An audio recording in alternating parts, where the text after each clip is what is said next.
चलिए आज मैथ में फिर से एक बार नए टॉपिक के साथ चर्चा करते हैं। टॉपिक का नाम है रैशनलाइजेशन। अब ये रैशनलाइजेशन क्या होता है, कैसे करते हैं और इसको करने का उद्देश्य क्या है, मैं इन सब पे बारी बारी से चर्चा करूंगा।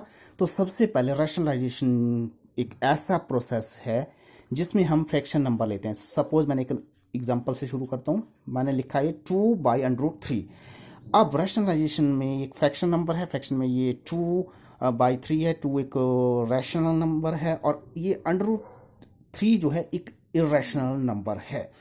तो जो रैशनलाइजेशन का मेरा करने का उद्देश्य है उसमें हम करते क्या है, एक्चुअली डिनोमिनेटर में कभी भी हमारा जो ये नंबर होना चाहिए वो इरेशनल नहीं होना चाहिए।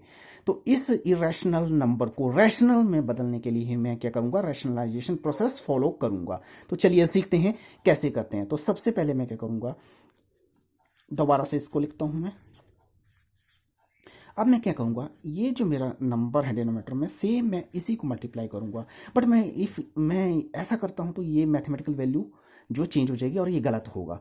तो in order to balance this number I will also multiply the numerator by the same number. इससे क्या होगा, since you know same number in divided form cancel out and result will be 1 and 1 multiply by this number means that number. So आप समझ गए मैं क्या कहना चाहता हूँ। अब चलिए अगले स्टेप में क्या करते हैं,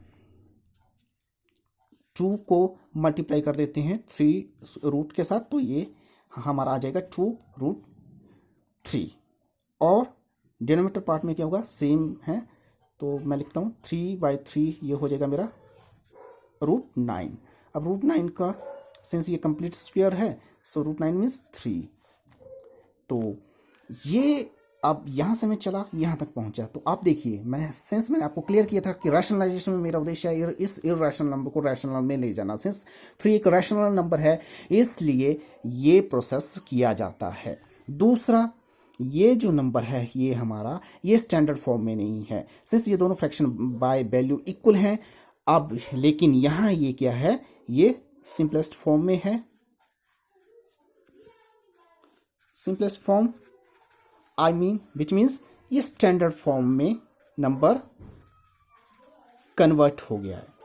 तो ये है हमारा उद्देश्य कि एक ऐसे नंबर को जो स्टैंडर्ड फॉर्म में नहीं उसको स्टैंडर्ड में ले जाने के लिए हम रैशनलाइजेशन करते हैं।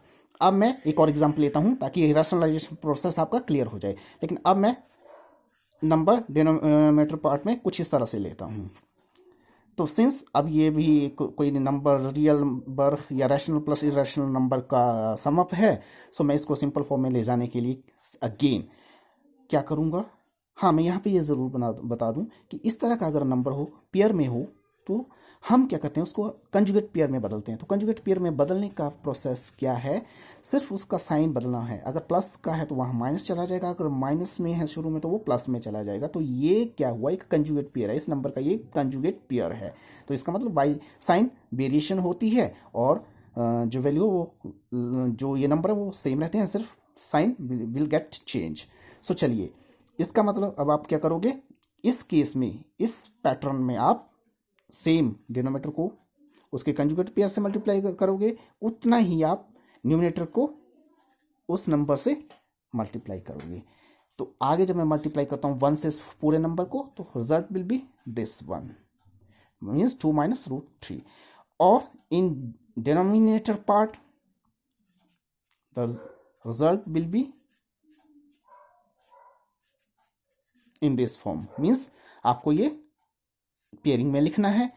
अब ये आप इसको डायरेक्ट मल्टीप्लाई भी कर सकते हो, लेकिन मैं आपको इसमें आइडेंटिटी का यूज करते हुए बताता हूं। तो आइडेंटिटी जो मैं लगाऊंगा यहाँ पे वो आपको क्लियर होगी। a raised to power minus b raised to power that will equal to a minus b into a plus b. Now match this side with this one. If this is like this, so how it will be formed from this number? So let us see.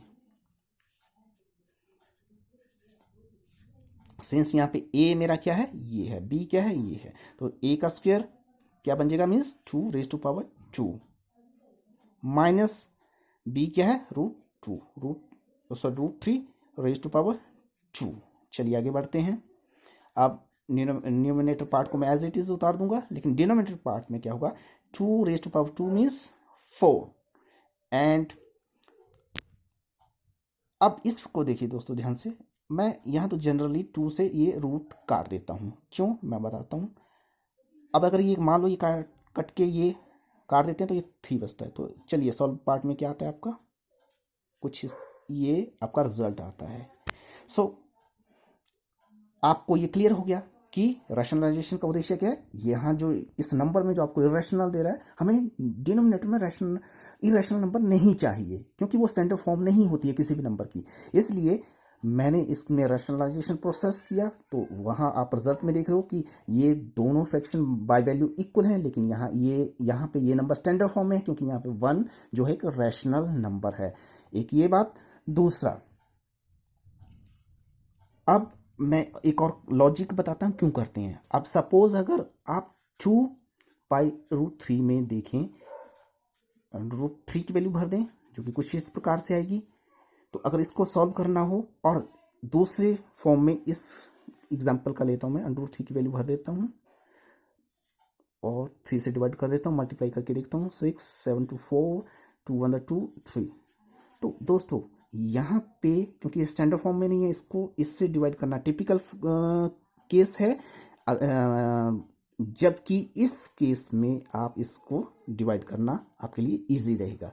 तो ये 2 logic हैं कि why we should use this process rationalization. So I hope the topic will clear to you. Thanks.